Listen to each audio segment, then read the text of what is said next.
بسم اللہ الرحمن الرحیم۔ السلام علیکم ورحمۃ اللہ وبرکاتہ۔ ملکہ ہند بیٹے کو سمجھانے کے بجائے عیش و عشرت کی ترغیب دیتی۔ رعایا پر رعب و جلال قائم رکھنے کے لیے ایسی مجلسوں کا انعقاد بہت ضروری ہے۔ ترکان شاہ دنیا کی بدترین ماں تھی جو نفس کی قربان گاہ پر اپنے بیٹے کو بھیٹ چڑھا رہی تھی۔ ماں کی شہ پا کر رکن الدین بہکتا ہی چلا گیا۔ وہ قطب الدین ایبک اور شمس الدین التمش کے جمع کیے ہوئے خزانوں کو بڑی بے دردی سے مراسیوں اور بھانڈوں پر لٹا رہا تھا۔ ترکان شاہ اسی دن کے انتظار میں تھی۔ اس نے سارے اختیارات اپنے ہاتھ میں لے لیے، بیٹے کو ایک کٹ پتلی بادشاہ بنا کر رکھ دیا۔ پھر وہ کینہ پرور اور جفاکار عورت اپنے اصلی روپ میں نمودار ہوئی۔ ترکان شاہ نے التمش کی کئی بیویوں کو بڑے سفاکانہ انداز میں قتل کرا دیا۔ ترکی کی معزز خواتین جو سلطان کے حرم میں شامل تھیں، انہیں اس قدر ستایا کہ وہ محنت مزدوری کر کے اپنی زندگی کے بقیہ دن گزارنے لگیں۔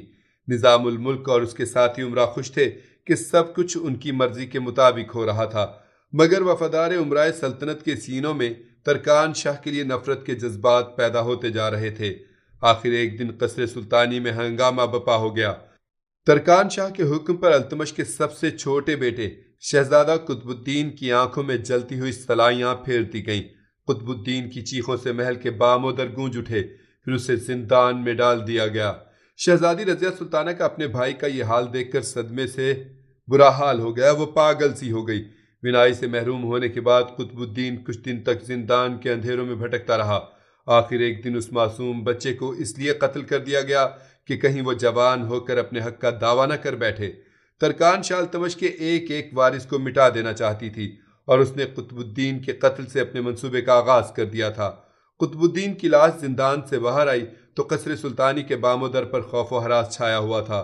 قلعے کے مکین اپنے شہزادے کے قتل پر آہوزاری کرنا چاہتے تھے، مگر لہراتی ہوئی شمشیروں نے ان کے آنسو خشک کر دیے تھے اور زبانوں کو پتھر کا بنا دیا تھا۔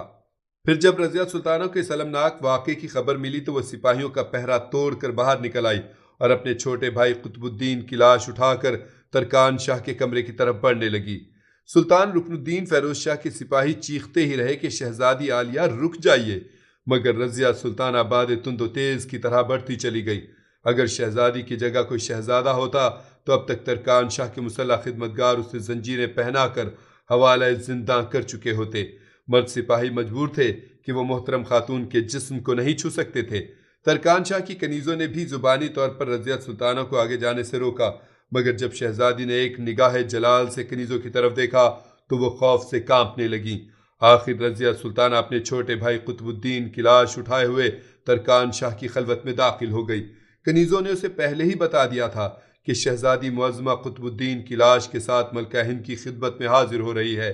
ترکان شاہ نے یہ خبر اس طرح سنی کہ جیسے کوئی چیونٹی کسی کے پیروں کے نیچے آ کر مر گئی ہو، اور پھر اس چیونٹی کا وارث ملکہ ہند سے انصاف مانگنے یا احتجاج کرنے آ رہا ہو۔ تم نے اسے روکا کیوں؟ آنے دیا ہوتا، ہم یہی تو چاہتے تھے۔ ترکان شاہ مسکرانے لگی۔ اس کی مسکراہٹ سے درندگی جھلک رہی تھی۔ اتنے میں رضیہ سلطانہ اندر داخل ہو گئی۔ اس کے چہرے سے نفرت و غضب کی آگ برس رہی تھی۔ شہزادی چند قدم آگے بڑھی اور اس نے 7 سالہ قطب الدین کی لاش ملکہ ترکان شاہ کے سامنے فرش پر رکھ دی۔ مادر گرامی، اس معصوم کو کس جرم میں قتل کیا گیا ہے؟ اگرچہ رضیہ سلطانہ غصے سے بے قابو تھی، لیکن شدید حالت غضب میں بھی اس نے تہذیب و شائستگی کے آداب کو فراموش نہیں کیا تھا۔ یہ بے زبان تو اپنے حق وراثت کا دعویٰ کرنے کے بھی قابل نہیں تھا۔ ابھی تو اس کی عمر ماں کے آغوش میں سونے کی تھی، پھر یہ قبر میں کیوں سو گیا؟ یکا یک رضیہ سلطانہ کی آنکھوں سے آنسوؤں کا آبشار ابل پڑا تھا۔ شدت غم سے تو اپنے حواس کھو بیٹھی ہے۔ ترکان شاہ نے انتہائی تحقیر آمیز لہجے میں رضیہ کو مخاطب کرتے ہوئے کہا، میں تیری ماں نہیں، ملکہ عالیہ ترکان شاہ ہوں۔ آپ ملکہ عالیہ ہی صحیح، مگر مجھے اس بے گناہ کے خون کا حساب دیجیے۔ شہزادی نے اپنے لہجے کی رقت پر قابو پاتے ہوئے کہا، قتل کس نے کیا اور کیوں کیا؟ یہ تو بعد کی باتیں ہیں، پہلے میری درد بھری کہانی سن۔ ملکہ ترکان شاہ کی آنکھوں سے خون ٹپک رہا تھا۔ میں تیرے باپ کے حرم میں داخل ہونا نہیں چاہتی تھی، وہ خود میری ایک نگاہ التفات کے لیے ترستا رہتا تھا۔ میرے حسن و جمال کے آگے اس کے تاج و تخت کی کوئی حیثیت نہیں تھی۔ وہ برسوں میری بارگاہ میں خم رہا اور شادی کے لیے درخواست کرتا رہا۔ میں شہنشاہوں کے مزاج سے آشنا نہیں تھی، اس لیے فریب کھا گئی، پھر میں نے اس سے شادی کر لی۔ ترکان شاہ انتہائی ناشائستہ لہجے میں اپنے مرحوم شوہر کا ذکر کر رہی تھی۔ اس نے شادی سے پہلے مجھے عہد و پیما کیے تھے، مگر شادی کے بعد سب کچھ فراموش کر دیا۔ مجھ سے کہا گیا تھا کہ ملکہ عالیہ کا تاج صرف میرے لیے ہے، مگر قصر سلطان کا ایک ایک مکین جانتا ہے کہ حرم شاہی میں میری کیا حیثیت تھی۔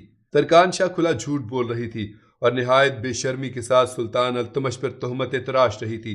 ترکان شاہ ایک حسین و جمیل ترک لونڈی تھی۔ وہ ہمہ وقت سلطان التمش کے تعاقب میں رہتی تھی۔ اسے اپنے حسن پر بہت ناز تھا اور اسی ہتھیار کے ذریعے والیہ ہندوستان کو زیر کرنا چاہتی تھی، مگر التمش جیسا پارسا حکمران ترکان شاہ کی طرف دیکھنا بھی گوارا نہیں کرتا تھا۔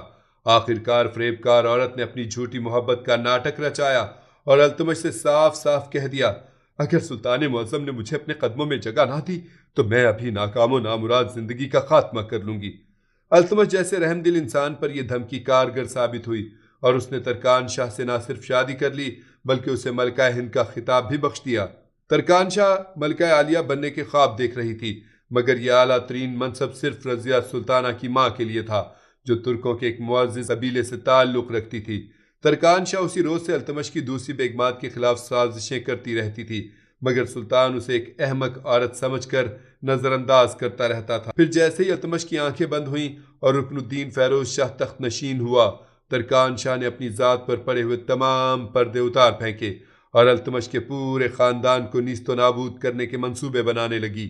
رضیہ سلطانہ کا بے قرار ذہن ماضی کی شاہراہوں پر بھٹک رہا تھا کہ اسے ترکان شاہ کی غضبناک آواز سنائی دی، رضیہ، میں تیرے باپ کے سلوک کو بھولی نہیں ہوں۔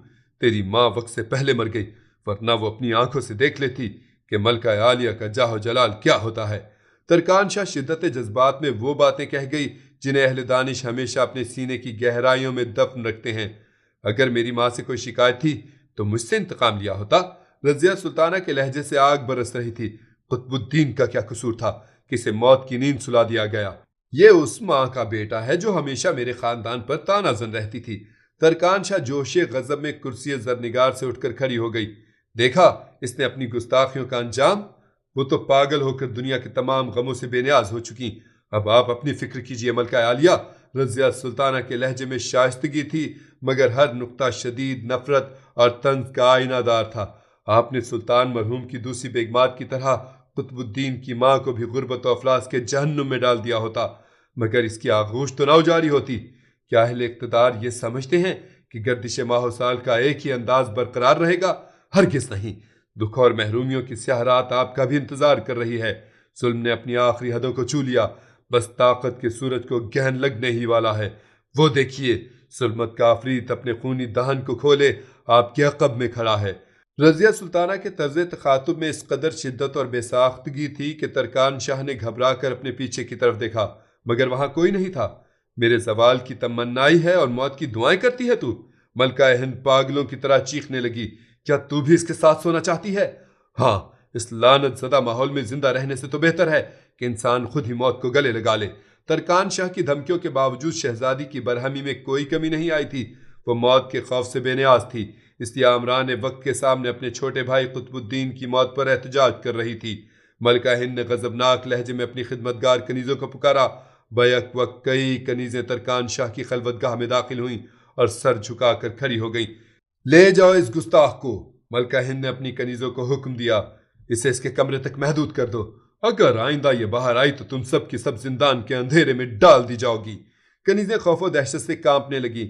ان کے سامنے شہزادے قطب الدین کی لاش فرش پر رکھی ہوئی تھی اور انہیں حکم دیا جا رہا تھا کہ وہ شہزادی رضیہ سلطانہ کو کسی مجرم کی طرح کھینچتی ہوئی ملکہ ہند کے کمرے سے باہر لے جائیں۔ ایک طرف ترکان شاہ جیسی ظالم اور با اختیار عورت تھی اور دوسری طرف ان کی آقا زادی۔ کنیزوں کی سمجھ میں نہیں آ رہا تھا کہ وہ کیا کریں۔ آخر ایک کنیز آگے بڑھی اور رضیہ سلطانہ کے سامنے دست بستہ کھڑی ہو گئی۔ شہزادی عالیہ، ہم غریبوں کو کسی آزمائش میں نہ ڈالیے۔ کنیز کی آواز لرز رہی تھی۔ شہزادی رضیہ سلطانہ نے صورتحال کو سمجھ لیا تھا کہ اب ترکان شاہ اپنی پست فطرت کا مظاہرہ کیے بغیر نہیں مانے گی، اس لیے وہ ملکہ ہند کی کنیزوں کو مخاطب کر کے بولی، میرے قریب مت آنا، میں خود اس لعنت قدے سے نکل کر چلی جاؤں گی۔ یہ کہتے ہوئے رضیہ سلطانہ فرش کی طرف جھکی اور نمناک آنکھوں کے ساتھ قطب الدین کی پیشانی کو بوسہ دیتے ہوئے بولی، الفراق میرے بھائی، ہم اتنے مجبور ہیں کہ تیری لاش پہ نوحہ خوانی بھی نہیں کر سکتے۔ ہمارے جسم بھی ستمگروں کی قید میں ہیں اور ہمارے جذبات پر بھی پہرے بٹھا دیے گئے ہیں۔ داور حشر کی عدالت میں حاضر ہو کر اپنے لیے انصاف طلب کر کہ دنیا کی عدالت ایک مقتل کے سوا کچھ نہیں، جہاں مسند انصاف پر قاتل جلوہ گر ہیں۔ یہ کہہ کر رضیہ سلطانہ کھڑی ہوئی۔ ملکہ عالیہ، آپ کی بے پناہ طاقت نے اس معصوم کو خاک میں تو ملا دیا، مگر اس کے خون کا حساب باقی ہے۔ شدت غضب سے ترکان شاہ کا چہرہ مسخ ہو گیا۔ اس نے چاہا کہ رضیہ سلطانہ کے جسم پر تازیانوں کی بارش کر دے، مگر ملکہ ہند جانتی تھی کہ شہزادی خود بھی ایک بہترین شمشیر زن ہے۔ اگر جواباً اس کا ہاتھ اٹھ گیا تو ساری عزت خاک میں مل جائے گی۔ مجبوراً خون کے گھونٹ پی کر رہ گئی۔ رضیہ سلطانہ تیز قدموں سے آگے بڑھی اور ترکان شاہ کی خلوت گاہ سے نکل گئی۔ کچھ دیر بعد شہزادی نے جمال الدین یاقوت کے ذریعے سالار سیف الدین ایبک کو طلب کیا۔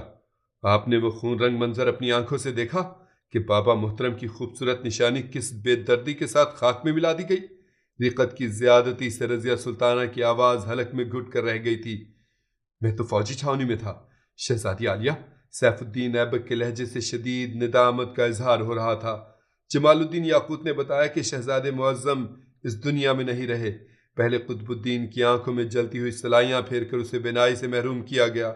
رضیہ سلطانہ اپنے چھوٹے بھائی پر کیے جانے والے مظالم کی تفصیلات بتا رہی تھی۔ پھر ستمگروں نے اسے قتل کر دیا۔ یہ کہتے کہتے شہزادی کی آنکھوں سے آنسو جاری ہو گئے۔ سالار سیف الدین ایبک بھی اپنے جذبات پر قابو نہ رکھ سکا اور اس کی آنکھیں بھیگنے لگیں۔ میں مجبور ہوں شہزادی عالیہ، تمام عمرہ خاموش تماشائی ہیں اور ان سب نے ظلم کے ہاتھ پر بیعت کر لی ہے۔ میں تو صرف ملک کی سرحدوں کا نگران ہوں، امور سیاست سے میرا کوئی تعلق نہیں۔ میں مجلس مشاورت کا نمائندہ بھی نہیں اور مجھے کسی اجلاس میں شریک بھی نہیں کیا جاتا۔ کبھی بھی ملکہ عالیہ تنبیہ کی غرض سے طلب کرتی ہیں، اگر میں نے سلطان رکن الدین کی اطاعت سے منہ موڑا تو مجھ پر عرصہ حیات تنگ کر دیا جائے گا۔ میں اپنے آقا کے وقار پر 100 بار قربان ہونے کے لیے تیار ہوں، مگر میری قربانی سے بھی کچھ حاصل نہیں ہوگا۔ بس زیادہ سے زیادہ آپ کا ایک اور ہمدرد بساط ہستی سے اٹھ کر چلا جائے گا۔ اگر میرے اختیار میں ہوتا تو میں اب تک مخالفین کی صفوں کو درہم برہم کر چکا ہوتا۔ میں آپ کی مجبوریاں جانتی ہوں۔ رضیہ سلطانہ نے انتہائی جذباتی فضا میں بھی سیاسی صورتحال کو نظر انداز نہیں کیا تھا۔ اب تو بس آپ سے اتنی درخواست ہے کہ شہزادہ قطب الدین کو دفن ہونے کے لیے اس کے باپ کے برابر قبر کی جگہ دلا دیجیے۔ رضیہ سلطانہ کی بے بسی دیکھ کر سالار سیف الدین ایبک رونے لگا۔ شہزادی عالیہ، آپ مجھ سے تو اس لہجے میں بات نہ کیجیے۔ میں سالار افواج پر طنز نہیں کر رہی ہوں۔ شہزادی سنبھل گئی۔ اس کے الفاظ کی ظاہری ساخت ہی ایسی تھی کہ سیف الدین ایبک جیسے غیرت مند فوجی کے دل پر براہ راست چوٹ پڑی اور وہ بے حال نظر آنے لگا۔ ملکہ عالیہ نے بے گناہ شہزادے کے ساتھ جو سلوک کیا ہے، اس کے پیش نظر خدشہ ہے کہ مرنے کے بعد بھی قطب الدین کو معاف نہیں کیا جائے گا۔ آپ مطمئن رہیں شہزادی عالیہ، سیف الدین ایبک نے سوگوار لہجے میں کہا۔ میری بے خبری کے دور کی ساری کوتاہیاں معاف فرمائیے، مگر اب ایسا نہیں ہوگا۔ یہ کہہ کر سیف الدین ایبک چلا گیا۔ ترکان شاہ شہزادہ قطب الدین کو عام قبرستان میں دفن کرانا چاہتی تھی تاکہ عمرائے سلطنت پر اس کا رعب و جلال قائم ہو جائے اور ارکان حکومت پر ہر وقت اس کے تصور سے لرزہ طاری رہے۔ ملکہ ہند اپنے ارادوں میں کامیاب ہو جاتی، مگر سیف الدین ایبک کی بروقت مداخلت نے اس سفاک عورت کے منصوبے کو ناکام بنا دیا۔ شہزادہ قطب الدین کو پورے فوجی اعزاز کے ساتھ سلطان شمس الدین التمش کے پہلو میں دفن کر دیا گیا۔ شہزادی کی تدفین کے بعد سالار سیف الدین ایبک سلطان رکن الدین فیروز شاہ کی خدمت میں حاضر ہوا۔ سلطان عالی مقام سیف الدین ایبک ایک فوجی کے انداز میں والی ہندوستان سے مخاطب تھا۔